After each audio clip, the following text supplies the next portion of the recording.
Hello, and welcome back to the History of the Mongols. I'm your host, Kyle.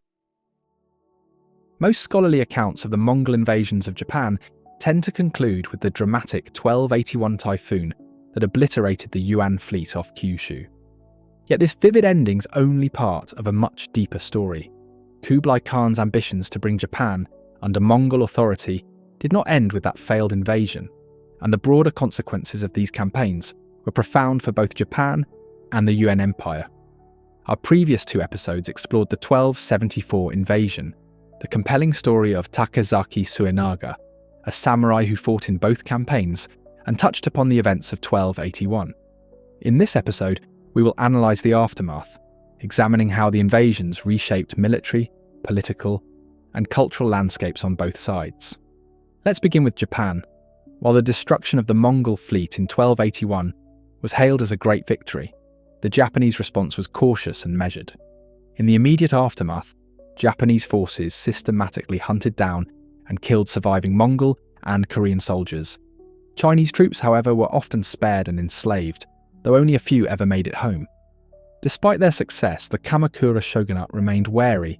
They could not accurately assess the full military might of Kublai's empire, and Yuan envoys continued to arrive in subsequent years, demanding submission.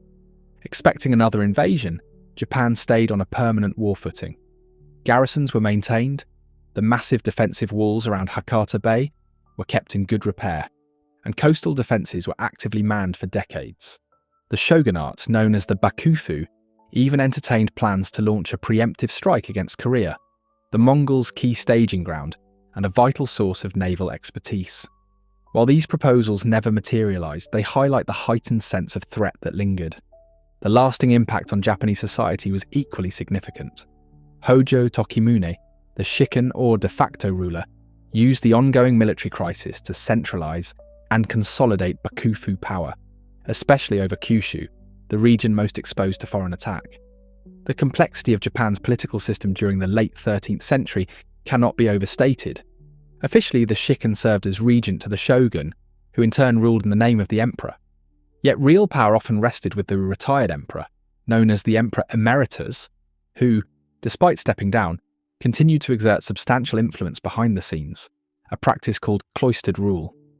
During this era, the shogun was notably the grandson of the late Emperor Go-Daigo. Layered beneath these national figures were networks of regional lords and vassals. In theory, the Shikken only directed military affairs and the vassals of the shogun, but the Mongol threat provided the Hojo-led Bakufu with a critical opportunity to expand its reach. By placing Hojo loyalists in key military governor roles, the Bakufu tightened its grip on regional power. Faced with the looming second Mongol invasion, even non-Gokanian forces, troops outside the Bakufu's direct vassal network were mobilised, setting a precedent for expanded military authority. In 1281, Hojo Tokimune, young, determined, and politically astute, aimed to solidify his family's control over Japan, exploiting the Mongol threat to justify centralization. With the shogun, an emperor compliant and internal Hojo rivals suppressed, Tokimune's position seemed unassailable. Yet his sudden death in April 1284, at the age of 34, changed everything. His son, Hojo Sadatoki, was too young to rule independently and fell under the sway of two senior advisors, Adachi Yasumori and Taira Yoritsuna. Though Tokimune had kept their rivalry in check, his absence led to inevitable collapse. In 1285, Taira orchestrated a coup, assassinating Adachi and seizing control of Sadatoki.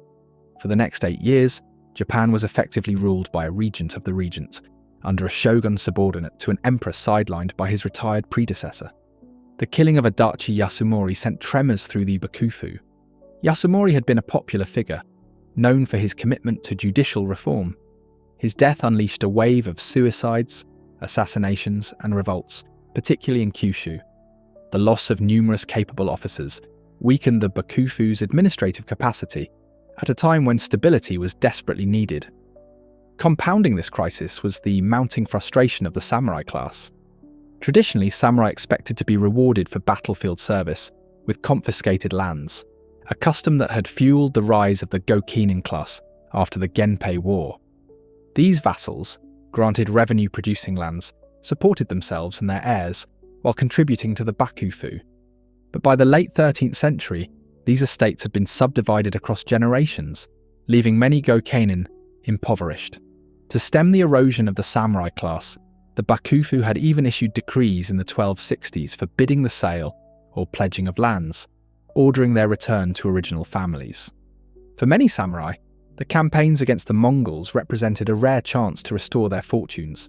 But under Taira Yoritsune's regime, rewards were disproportionately funneled to powerful Hojo allies and Bakufu insiders, sidelining the lower-ranking Gokanin who had borne the brunt of the fighting. As a result, Japan faced a growing class of well-armed, disillusioned warriors with little to lose, a volatile development that would eventually challenge the stability of the Kamakura shogunate. In 1293, the Shikken Hojo Sadatoki, then just 24, orchestrated the assassination of Taira Yoritsune and his faction in an effort to consolidate Bakufu power, following in the footsteps of his father. However, Sadatoki's attempts at centralization largely failed. While he aimed to curb factionalism within the Bakufu and relied on the Gokanin, the shogun's vassals, to suppress rising banditry and piracy, the effort backfired. Many of the supposed enforcers were themselves involved in these lawless activities. Meanwhile, Japan remained under the financial strain of preparing for a possible third Mongol invasion. By the time Sadatoki died in 1311, he was remembered less as a strong leader and more as a weary and brutal politician who left behind a trail of death sentences. His successor, his 9-year-old son Takatoki, came to power under the control of advisors, and even when he reached adulthood, he remained politically disengaged and incapable of reversing the Bakufu's decline. This weakening Bakufu was ill-equipped to face a new threat. Back in 1221, retired Emperor Go-Toba had challenged Hojo dominance and failed, cementing Hojo control over imperial succession. Yet the Hojo typically allowed retired emperors to manage succession decisions. This balance shifted under Emperor Go-Saga, Japan's 88th emperor, who reigned from 1242 to 1246, but wielded considerable influence as retired emperor until his death in 1272. Go-Saga's sons divided into two rival lines, Go-Fukakusa, 89th emperor, and Kameyama, the 90th emperor. Go-Saga had never clearly named a primary heir, expecting the Bakufu to settle succession matters. Initially, the Bakufu turned to Go-Saga's widow, who favoured Kameyama.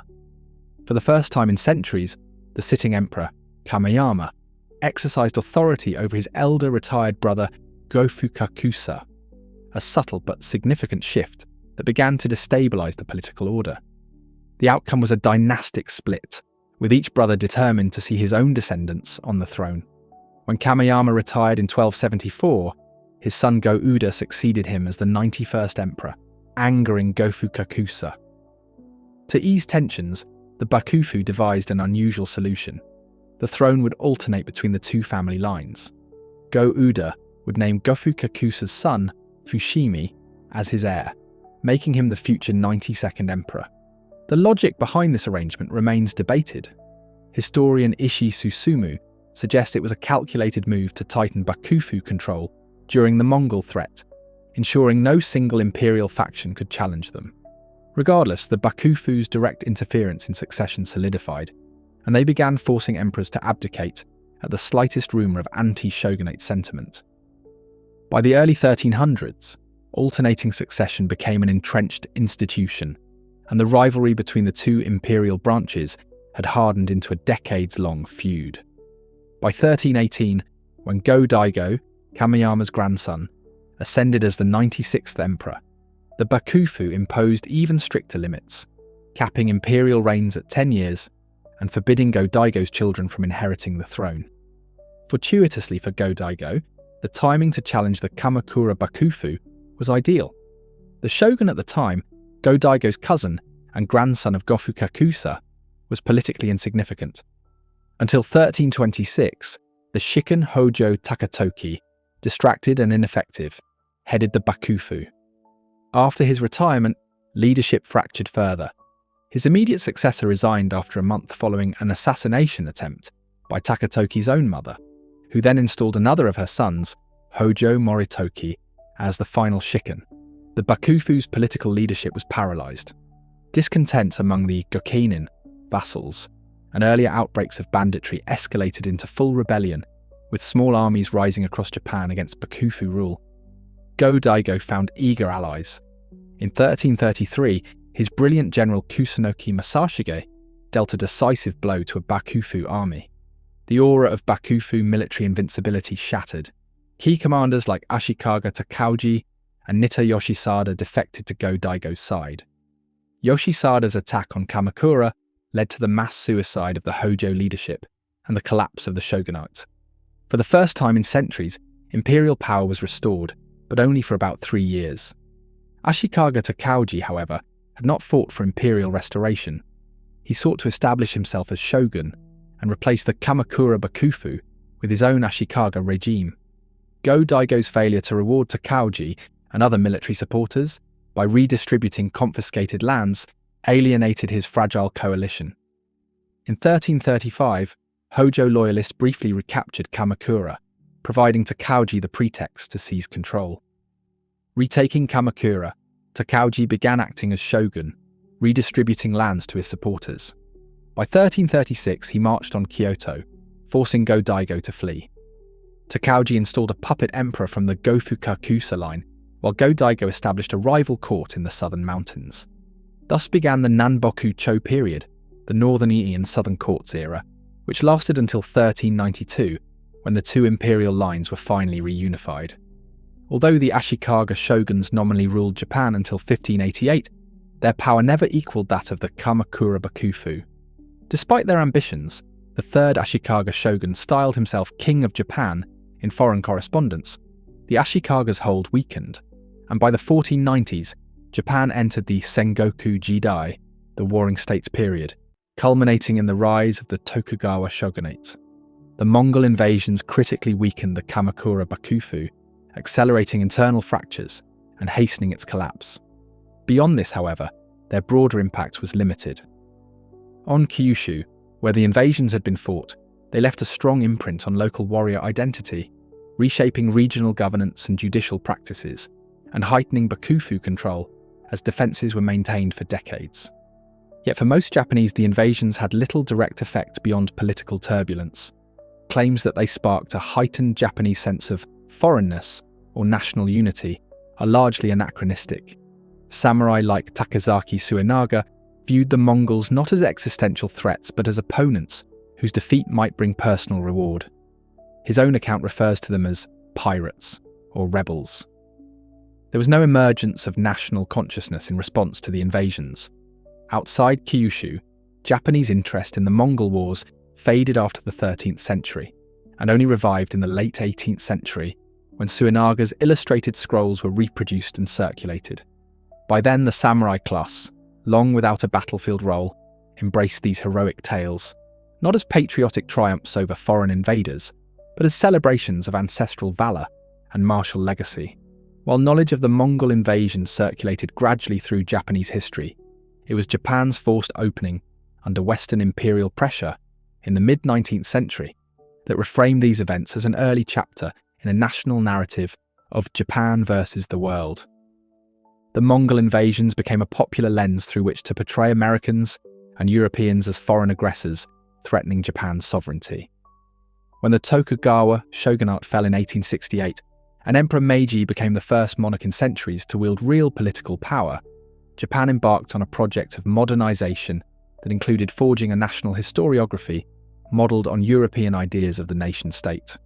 In this new national story, the Mongol invasions gained prominence, not only in textbooks but also on currency and in popular art. As Japan's nationalism surged at the turn of the century, bolstered by military victories over China and Russia, the government increasingly cast the Mongol invasions as evidence of Japan's divine protection and inherent superiority. It was in this period that the term Kamikaze became firmly linked to the typhoons that ended both invasion attempts. Earlier Japanese sources from the 13th and 14th centuries rarely emphasized the storms. For them, divine favour was understood through Japan's victory itself, not through a specific natural event. But by the late 19th century, the storms became emblematic of divine intervention, a notion that would reach its ultimate and tragic expression with the Kamikaze pilots of World War II, hailed as Japan's final shield against invasion. For the Mongol Empire, the consequences were less transformative. Kublai Khan's immediate reaction to the catastrophic loss of 1281 was to demand a third invasion.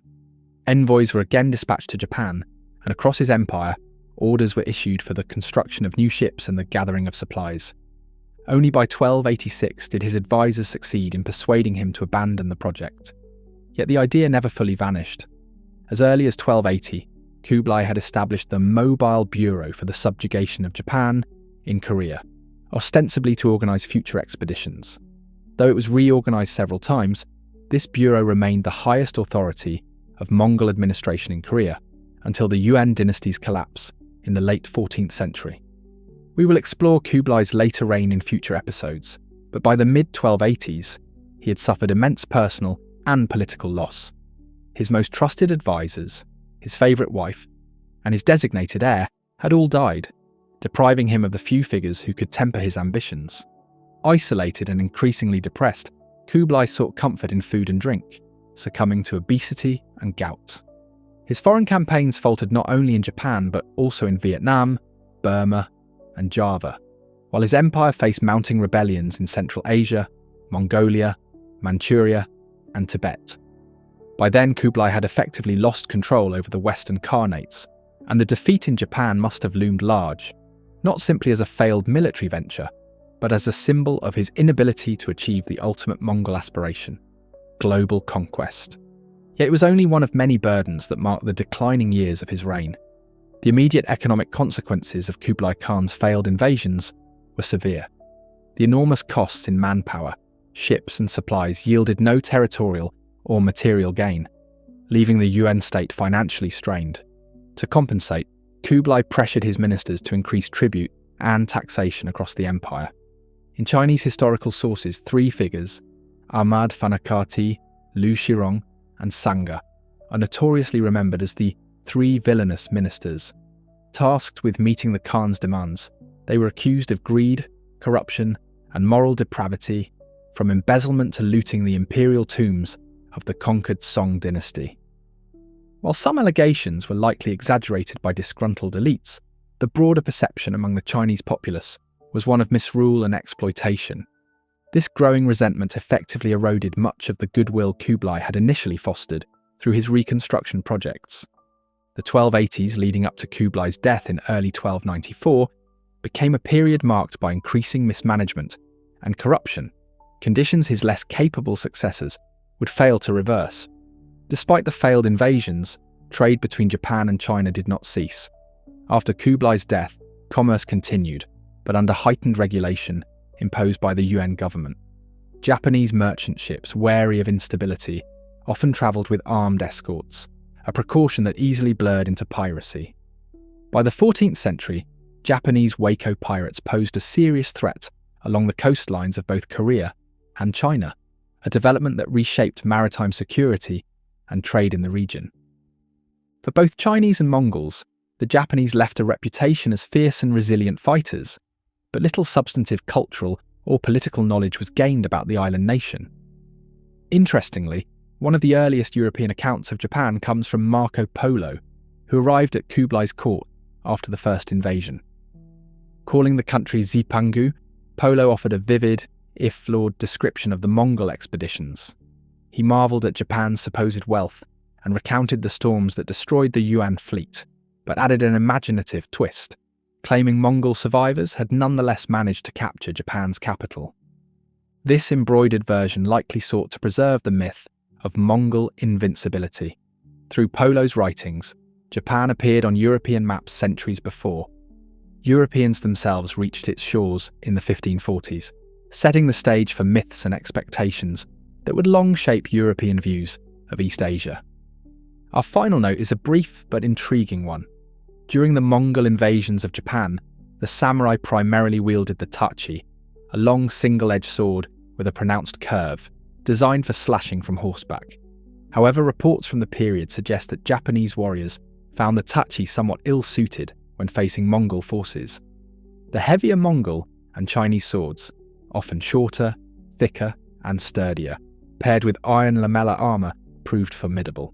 Since Japanese warriors traditionally did not use shields, attempts to block enemy strikes directly with the tachi sometimes resulted in chipping or even breaking the blade.